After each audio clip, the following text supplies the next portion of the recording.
Dr. Doug Rokke go, then we appreciate him spending time with us today. He's had more than 40 surgeries just to stay alive, and much of his team has died from cleaning up depleted uranium on the highway of death in Iraq.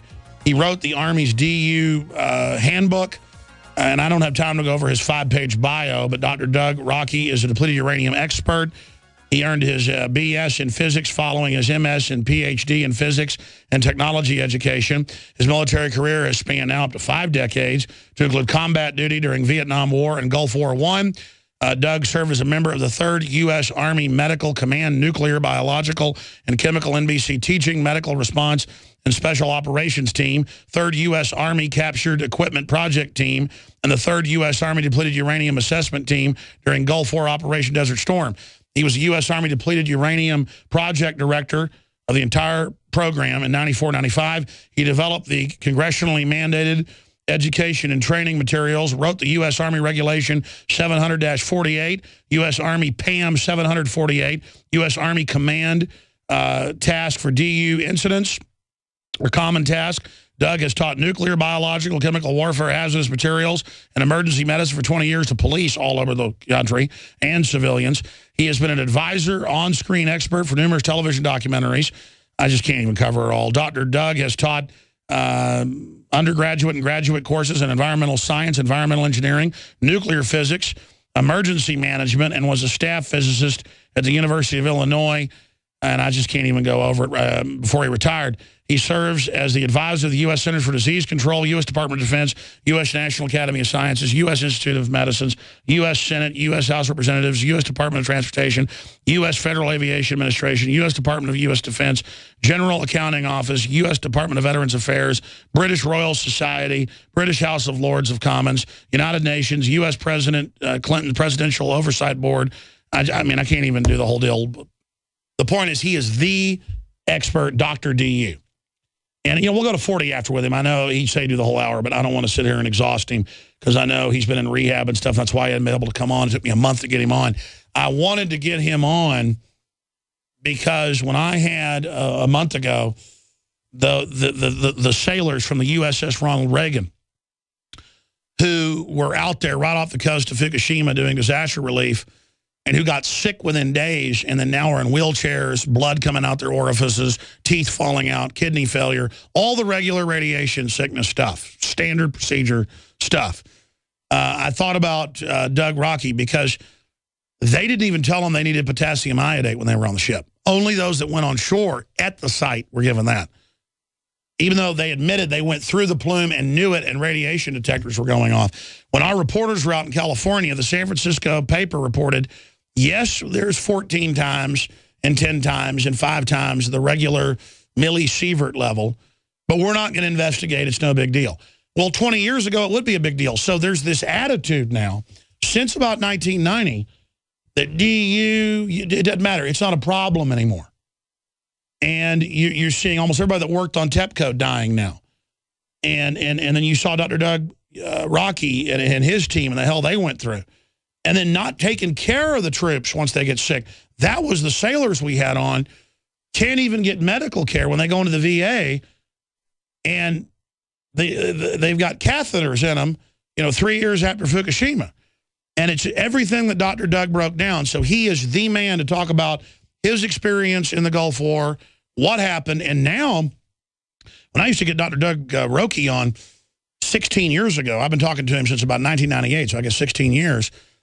Since all that's happened, they've gone from letting them sit on the ammo of 50 cal DU and the Sabos in the Abrams, you know, the larger main gun stuff, which radiate your testicles all day long, to letting them shoot it, not even cleaning it properly, into small arms at shooting ranges, into forklift weights. I mean, this is a proliferation. They may put it on the back of Wheaties next, saying it's good for you. Doctor, what are we facing here as the expert? It's just a medical and environmental catastrophe. It's never ended. I mean, when we go back and all the stuff that I learned as the director of the Depleted Uranium Project and having getting tasked by name to clean up the mess during Desert Storm, well, I got to remember we had a direct order to disregard the health and environmental effects, alter all our reports to avoid all liability. I mean, the United States is deliberately and willfully, the U.S. military leadership has contaminated air, water, and soil all over the world with uranium emissions. We went in saying, well, we're going into these countries to give them freedom, and all we did is bomb them into oblivion. And what they've done to the U.S. military, all of us that they sent into this stuff, is just catastrophic. I mean, during Operation Desert Storm, which supposedly was 100 hours, was a lot longer than that, really. But we had less than 1,000 actual casualties. That's wounded in action, killed in action, and everything during the war. But now you've got probably 60% of those who participated in Desert Storm trying to get medical care because all the complex toxic exposures, and DU is just one of them. And then we had Operation Iraqi Freedom and Enduring Freedom, which the invasion plans, as you know, we wrote during the 1990s, had nothing to do with 911, zero, nada, nothing. And now we're looking at 1.5 million casualties out of that. And the backlog in the Veterans Benefit Administration awarding medical care is so broken, it's staggering. And when anybody puts the information in, it disappears. I'll give you an example. In my own medical record from the Danville VA, they submitted over 200 pages to Chicago Regional Office. The letter from Chicago Regional Office says, you don't have any problems, we've only got 6 pages. And I hear that day in and day. I mean, there's not a single day where I don't have somebody or a spouse or a kid or a father or somebody contact me and say, help, what do we do? How do we get medical care? Going all the way back to the nuclear testing. Well, as you told me 16, 17 years ago on air, they go in with their kidneys failing and they go, here's some Prozac or the new drugs. And then I have these Navy vets on who are having to sue. They won't even give them medical attention because they don't want to admit they've got radiation poisoning. Well, they can't admit they have any of these toxic exposures. Just for example, right here in Rantoul, Illinois, Chanute Air Force Base, total confirmation that trichloroethane contamination in the Wisconsin aquifer, you've got the documents, you can verify it, exceeds what they know at Camp Lejeune. And everybody in the military and the VA and DOD is freaking out about Camp Lejeune and the health effects, but they're disregarding all of these other installations. All these bases are contaminated because to admit one, they have to admit all. And once they have to admit all, they have to provide medical care to everybody going way back before. That's right. And by the way, every time you come on, you always send us a bunch of documents. So while you're talking about this, for radio listeners, he's putting it on screen. And by tomorrow, we'll have that video archived from the live feed that's going out now. It'll be on Infowars.com for everybody. Like the Pentagon's own reports that you cite, where they admit DU's killing the troops, but then they still deny it on the news. It's just dastardly. Yeah, they don't care. I mean, you have to understand, in March of 1991, the Los Alamos Memorandum was issued, and I was handed that by the generals. And it was a direct order to lie in our reports to avoid liability, knowing full well all of the serious health and environmental effects. You can't take radiological materials, chemical and biological materials, distributed all over the world, all over an area, release it, and not expect the health effects, which have been known from day one, and then just say, well, there's no problem. You're all making it up in your imagination. And then what they do, and this is what's horrible, absolutely horrible, is they give them psychotropic drugs and all this other stuff that have no effect there other than dumbing them down and then make them feel good for a few minutes, but it doesn't solve the problem. I mean, it doesn't solve the problem. All it does is mask it. And then next thing we know is we got suicide upon suicide and kids giving up and families giving up and families in crisis and child and spouse abuse. Oh, my. Dr. Doug Rokke is our guest. Shifting gears then to what you were wanting to talk about and what I wanted to get you on about, Fukushima and the same story, oh, it's not a big deal, and then not even helping the people that were on the ships or on the ground who are all getting incredibly sick on record. Yeah, the Fukushima thing, when that first started, when that happened, I was in the War Injuries Clinic, #1 clinic for health effects on my team, in Washington, D.C., with the #1 doctors in the U.S. Department of Veterans Affairs. And they're sitting there looking. It's all here. It's all here. Everything you said is all here. Wait a minute. You're teaching us, and we're supposed to be taking care of you. So when this was all happening there, I'm standing there and I say, we need to take care of these people immediately. We need to provide them the mandatory radiobioassays and look at this stuff for which we have the document. Here's the orders. Who wrote them? They look, yeah, Doug, you did, didn't you? Yeah, I go, yeah, how about that? Why aren't you taking care of those people? Now, as you mentioned, they talked about potassium iodide. That's irrelevant. The only thing that does is it blocks the absorption of iodine-131, the radioactive iodide, into the body. Okay. Exactly. That's not good when you're right up against the actual hot radiation, like in Fukushima. But the radiation is still zapped your butt and is still in the body. So just because the thyroid doesn't absorb that one, it's already in the body, it's already there, so the damage is done. It's sort of like you turn the light on. Once the light comes off, you turn the light on, your body is hurt. But then you have all of the incredible particulates and contamination. So when all that happened, I literally contacted the Navy, the Ronald Reagan, because I got their emails and everything, said, this is what you need to do. Here are the regulations mandated for training, mandated for environmental remediation, mandated for decontamination. And it's a nuclear-powered carrier, so they should know to follow their own rules. Correct. I've crawled all over that carrier. I mean, personally, I've crawled all over that carrier. I mean, I've been, I haven't been down in the reactor department, but I've been all over it. And the thing is, you're so warned of all things. So all this contamination was brought in. So they were less than a mile offshore at the reactor. All the stuff came in. Now, all the people are sick. Now, the medical care should be provided, and it should have been done day one, but they didn't do it because they can't acknowledge it. Now, the question that's come up, and the latest information I got from some of the sailors that have called here and the parents that have called here, is the question is whether or not the Ronald Reagan needs to be totally scrapped as a ship because of the extensive contamination. Now, what we learned from the research I did both in Iraq, Saudi Arabia, Kuwait, but more important, at the Nevada test site, Mercury, Nevada, for the Department of Energy, Department of Defense, Geiger counters don't work.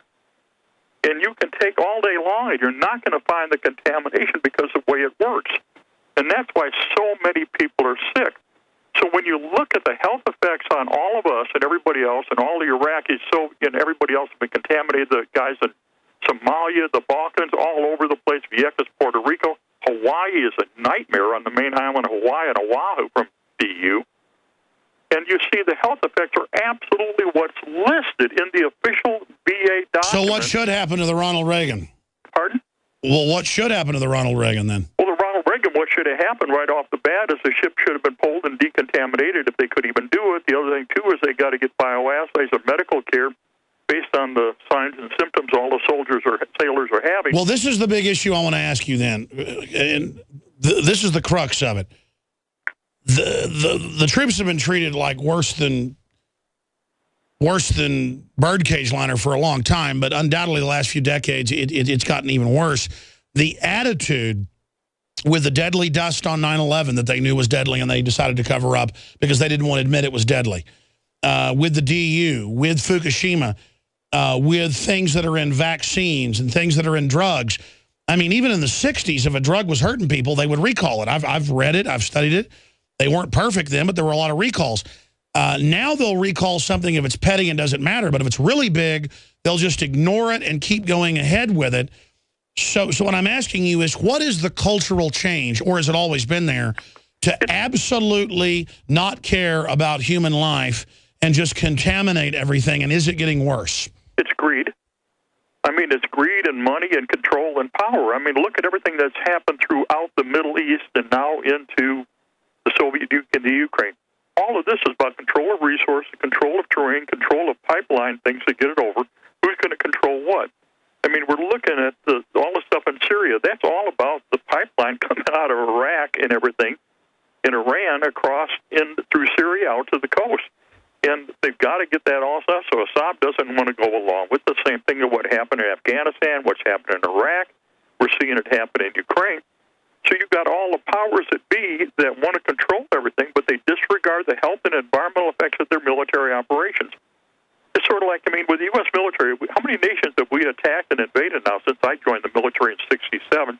How many countries have we destroyed? How much have we contaminated? How many people have got sick and died? Not from the actual combat operations, from the toxic exposures. It's in the millions in the U.S. military.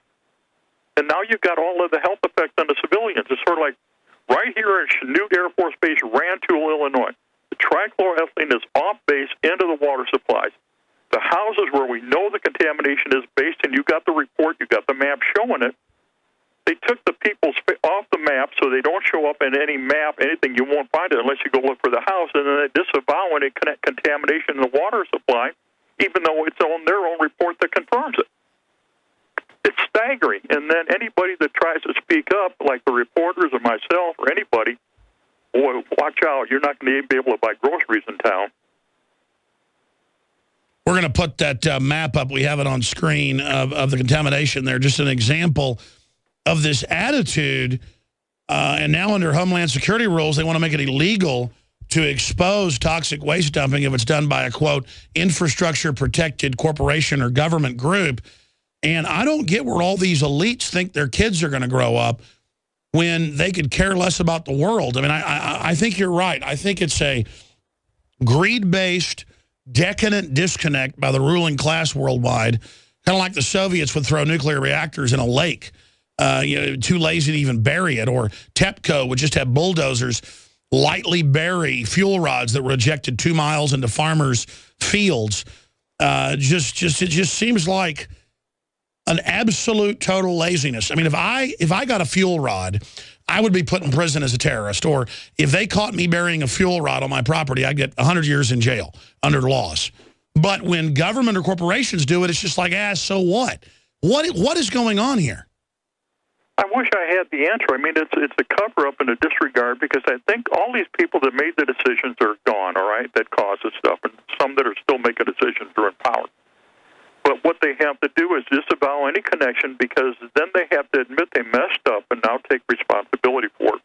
It's sort of like up there in Western Washington, okay? Anybody that's blowing the whistle up there and all the nuclear studies and nuclear waste and the tanks that are leaking up there, in Western Washington, the message got the other day is just like on me, the retaliation and, destroy the whistleblower. And we're not really whistleblowers. We're telling the truth to ensure medical care based on their own internal requirements. Now, granted, in depleted uranium, I wrote the regulations, but General Shinseki, who is now the Secretary of the VA, is the guy that ordered me to do it based on the direct input I gave him. You got the documents. And then once he signed the Army regulations, he never enforced them as an Army general. And now, as the Secretary of the VA, disavows any of it there, and his own staff goes around saying, well, there's nobody sick, unless they know everybody is.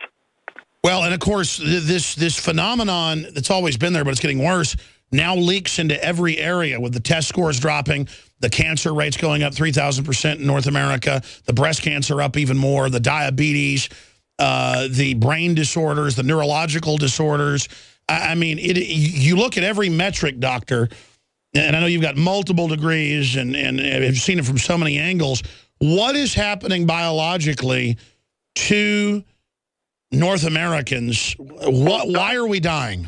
Dr. Andres Cordoba said this at the 1999 Center for Disease Control conference we had on Gulf War illness. And he said, what you have, and we figured this all out, you have all these complex toxic exposures, low-level exposures continuously because of the lifestyle we selected. People want all these advantages in lifestyle, not realizing that the anthem from the 60s and the 70s when you and I were in college starting it is better living through chemistry, is actually slow death through chemistry and biology. You can't contaminate air, water, and soil. You can't put all this stuff in the foods. When you look at the foods that are natural and everything that are well done, they're not there. Or you look at the houses where they don't have all the outgassing in them, you don't see all the health problems we have. Alzheimer's is absolutely, they've even realized it lately, oh my God, hey, maybe it's an effect of the chemical and pesticide exposures and all the neurotoxins that we got. And that's what happened. And we're going, this is what we told you. This is the I was about to say, even Time Magazine admits the chemicals and the fluoride are reducing IQ. And now they're not calling it Alzheimer's. When 20-year-olds get it, they're calling it, early onset of degenerative neurological functions. So suddenly 20-year-olds are getting Alzheimer's now, doctor. Well, see, that's what we saw with Desert Storm kids. We had a complex toxic exposure, acute exposures, and extraordinarily healthy individuals. All of us were healthy. And then you saw incredible numbers going down with incredible diseases where you saw a 20-year-old with the physiology of a 70-year-old. And you saw all these problems, and it's continued. And now Operation Iraqi Freedom and Enduring Freedom is the same thing. But then what's even worse, just tears me apart, is civilians in these areas where we totally contaminated have no access to medical, they have no access to clean water, they have no access to clean sanitation, have no access to good food. And the whole area is just deteriorating. So report after report after report. Yeah, Fallujah has 14 times to 16 times, depending on the study, higher levels of birth defects. The troops have triple. I know a lot of veterans who are 25, 30 years old, and almost all of them, Hispanic, black, and white, but especially the Hispanic and white guys, all of them, when you look at them, already have gray hair. And it's not just stress, and they've got health problems, and they've got kidney problems. What's going on? Disavowing the connection between all the toxic exposures and the health effects with liability. If we told the American public the truth about the health effects of all of our military operations, whether they're overseas or here at Chinook or in Hawaii, I mean, it all fall apart. It's sort of like, who want to go to the main island of Hawaii or go on to Oahu when Schofield Barracks and Pukula train area are totally contaminated, and the military, as we speak, are blowing up the contamination and spreading it all over with total carte blanche approval from every organization. We've had Nuclear Regulatory Commission hearings. We've had EPA hearings. We've gone to the State Department of Public Health, both in Illinois and Hawaii. And Dr. Doug, Rocky, turn a blind eye. Stay there. I want to hear about how they're blowing it up now, quote, blowing up the contamination on the other side, and where you see all this going. I mean, this is madness, folks, and it ties into this mindset of just not caring about anything. And then you've got all the GMO and all the new stuff being developed. I mean, it is just crazy. Take cell phones. They did studies back in the 80s with the microwave radiation and knew that it would vibrate the DNA strands, breaking them. And, of course, your cells only replicate so many times. Then they start malfunctioning, and you get mutation, you get cancer, to put it in layman's terms, and it increases cancer. And now there are medical doctors everywhere saying they're seeing 10,000, 20,000 times, because before it didn't even exist. So even a slight increase is thousands of percentage points of brain tumors on the very side of the head where people hold their cell phone. And I know this is a fact. I can't get friends or family or anybody to use the wire plugged into it. Studies show that reduces it a lot, but still fries whatever's close to it. Because for microwaves, every length of the transmitter, that you're away from it is half a level lower or more than of less radiation than you'd be getting. And it's all different types of radiation. I'm no engineer. I've had engineers on. I've had physicists. I've had nuclear physicists. I've had chemical physicists on. I've broken it down, and they know the cell phones are killing people. They know putting cell phone towers on top of schools are a death sentence. They don't tell you to move into an apartment building that, hey, you don't want to live on the top floor or the top few floors right underneath the cell tower. They don't want to tell you what all this is doing to you, and it's just an attitude of come out with any technology and then just deploy it and, put a smart meter on your house and let it fry you and spy on you. Dr. Doug Rokke is our guest. Doctor, is there any websites you want to put out for documentation? We've been putting a lot of the U.S. government documents on screen you've been talking about. Or is there anything you'd like to tell people about where they can learn more about what's happening? But in a larger issue, after you talk about that, I want to give you the floor to talk about whatever you think is most important, not just my questions, and to ask you about where you think this is going. Okay, first off, you're not going to find this on your general website. You're not going to find the information of the Department of Defense or the VA website. They just don't even put it up there. The key, there's two websites that have been absolutely incredible. One is called grassrootspeace.org. Grassroots, GRASSROOTS, peace, PACE.org. And that was the original trap rock that the Quakers, Sonny Miller and Charlie Jinks, put together, and they're maintaining it.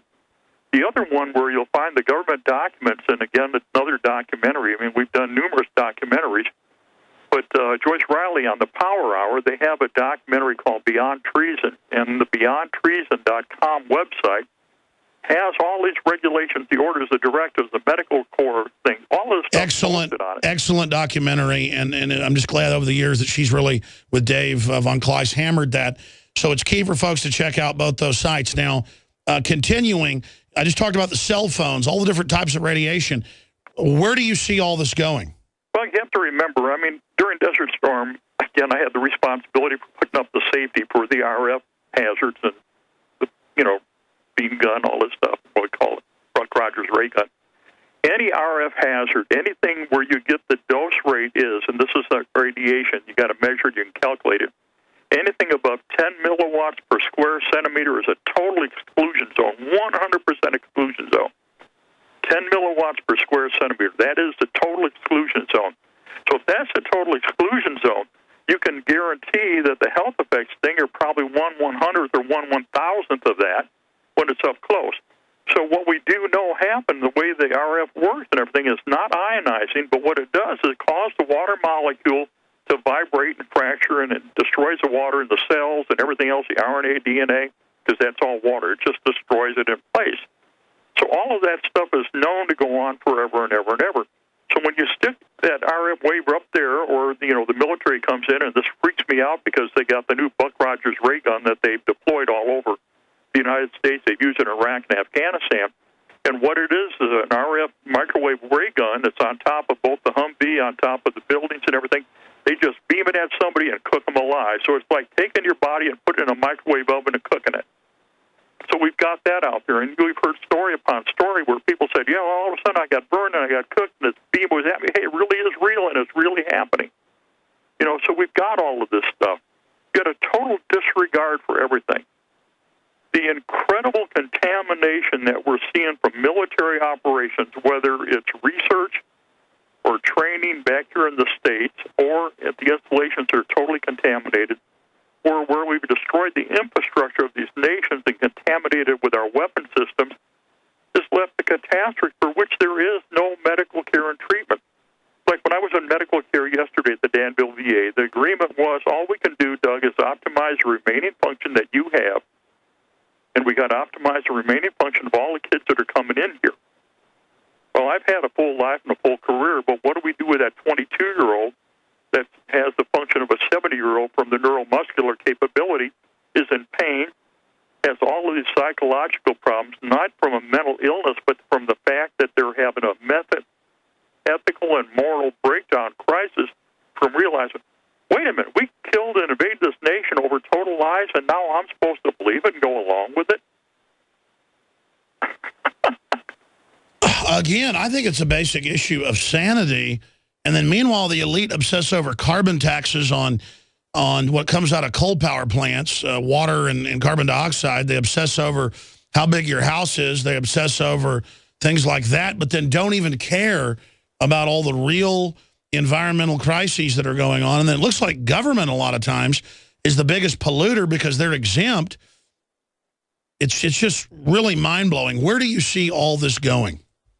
Well, I just hope God can make a change and get people to start changing their actions before God makes the ultimate decision and everything gets wiped out. We're seeing the slow wipeout now, as you mentioned. Incredible birth defects, incredible learning disabilities, incredible respiratory, high rates of cancers. We didn't see this before. We didn't have this. And now with the better living through chemistry, better living through biology, better living through radiation, all we've done is created a medical disaster for which there is no way out. And we've got to wake up. But anytime I try to get people to wake up, they say, well, you're lying, you didn't tell the truth, you're making this all up. Until, like you work with, here's the document, ladies and gentlemen.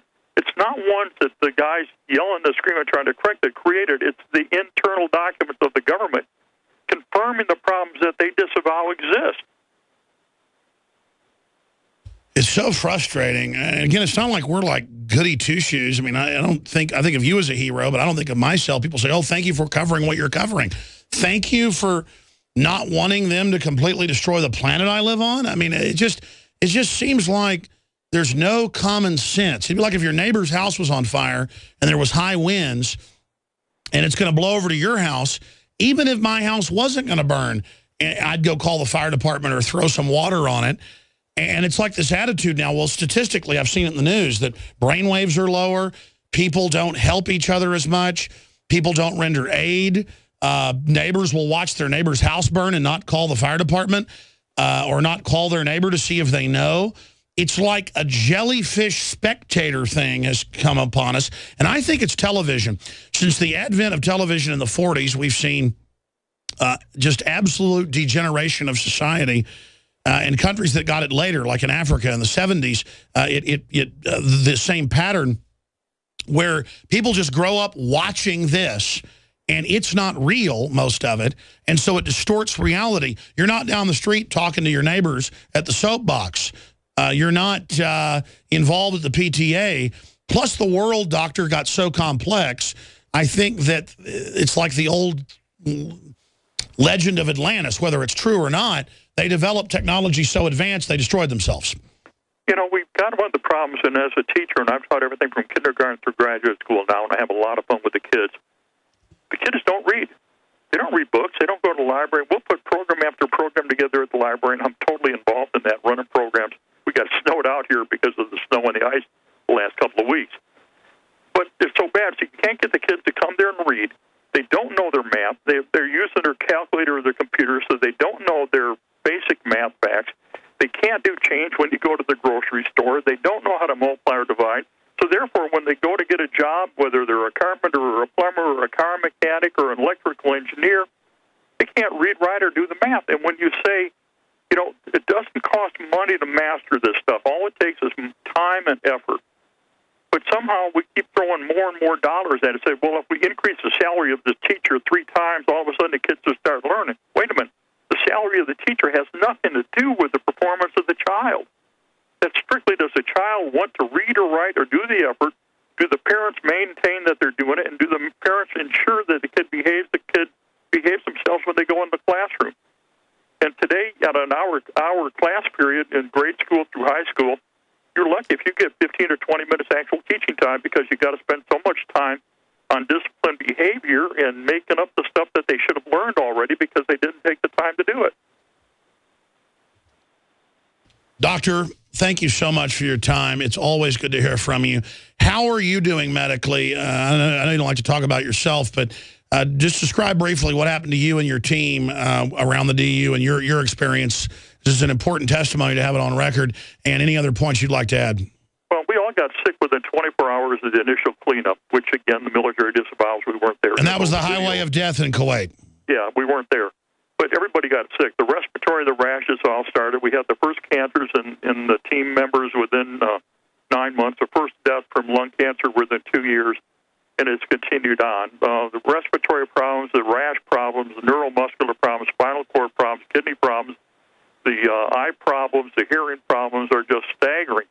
And when the weather starts changing like this, the pain is just astronomical. I mean, you can't get the pain under control when temperature or barometric pressure starts changing.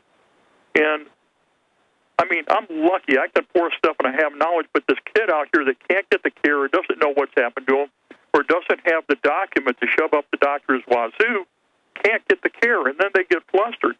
And I had a spouse contact me right before I came on the air. Help, help, help, I'm in crisis. What can you do? Can you get me help now? Well, that's what I'm working on before I called. You guys called, and what I'll work on after we get done. Simply amazing. And that's what's frustrating when you'll speak out on a subject, then everybody calls you and contacts you, and you get overwhelmed, and then you can't help people as much as you'd like to, and then there's this guilty feeling. Instead of feeling good about trying to do the right thing sometimes, I end up feeling bad because it's like I haven't been able to fix it.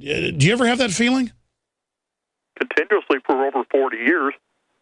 I mean, you know, I remember during the Vietnam War, I bought all this off, you know, and Christmas Eve of 1970, you know, we were supposed to have all the bombing halls. Well, I'm on a B-52 dropping bombs all over, killing people all over the place on Christmas Eve. I mean, we flew into our bombing point singing Silent Night, put the bombing tape back on, recorded the mission, put Silent Night back on, continued singing Silent Night after we had just killed hundreds, thousands and thousands of Vietnamese on the ground on Christmas morning of 1970, and it's not changed. Of course, as you know, in the history books, we didn't bomb on Christmas. We didn't bomb at that time at all. Well, hey, we were there and doing it. Unbelievable. And it just gets crazier and crazier. And you look at civilizations, they always go this way. People become decadent, then they become crazy, then they become completely out of their minds. And it's like the days of Noah with just crazy people running around in all directions. And it's just going to get worse and worse. And I'm not trying to be negative. I just absolutely wish there was some way to reverse this. We need everybody speaking up, demanding that everybody, all of us who served in the military, get prompt and optimal medical care without any more discussion or debate, without the guy having to prove that he was there or having to prove that he got the injury. They got the medical problem. Everybody even knows it was there, but now they're demanding these kids somehow prove it themselves, and the kids can't because yeah, that's the new thing. I saw that in the news where they go, give us your medical records of where, and you're like, I don't have records of when I got shot. I was in the back of a Humvee in Afghanistan. What do you mean give me proof I got shot in Afghanistan? You're supposed to have that. Well, one day there was a fire.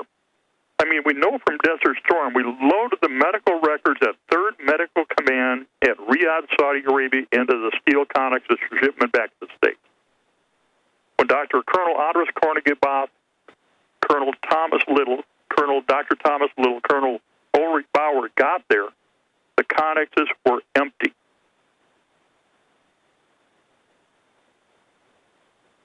Yeah, and I don't know how they get the other military personnel or contractors to throw away people's medical records.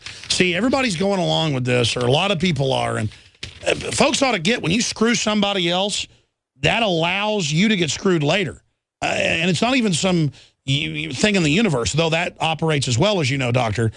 It's that when you actually, the example is if there's a nice community pool you like, I don't mean to be gross here, and you go and not just pee in it, but take a dump in it, and everybody else starts doing it, is that going to be a nice pool to be in? No. And I just don't understand how the establishment is absolutely soiling everything. They're just disgusting people, Doctor. Well, I think so. I've been trying, and all the guys I know on our team have been trying to clean it up for a long time. We're going to continue to try to clean it up, despite, overt retaliations and beatings. I mean, literally, physical and psychological attacks is an ongoing thing. You've seen the evidence of it. You've seen the photographs. So it's not a question that it doesn't happen. It's just, why do they keep getting away with it? Well, the people that allow them to do it are the people in charge, so there's no accountability. That's right. All right, Dr. Doug Rokke, thank you so much, sir. Thank you, sir, and thank you for help and everything. We'll send you some more. We got the post-deployment physical assessment form. I'll send that to you. We need to make sure that's put up so everybody in the military, from no matter going back to World War II and beyond, can use that to get medical care. Yeah, we should. We'll spend a few minutes explaining what that form is. We'll do an article about it. Yeah, I sure will. All right, we'll talk to you again soon, sir. Thank you very much. Thank you, sir. He's a really good guy. Amazing story.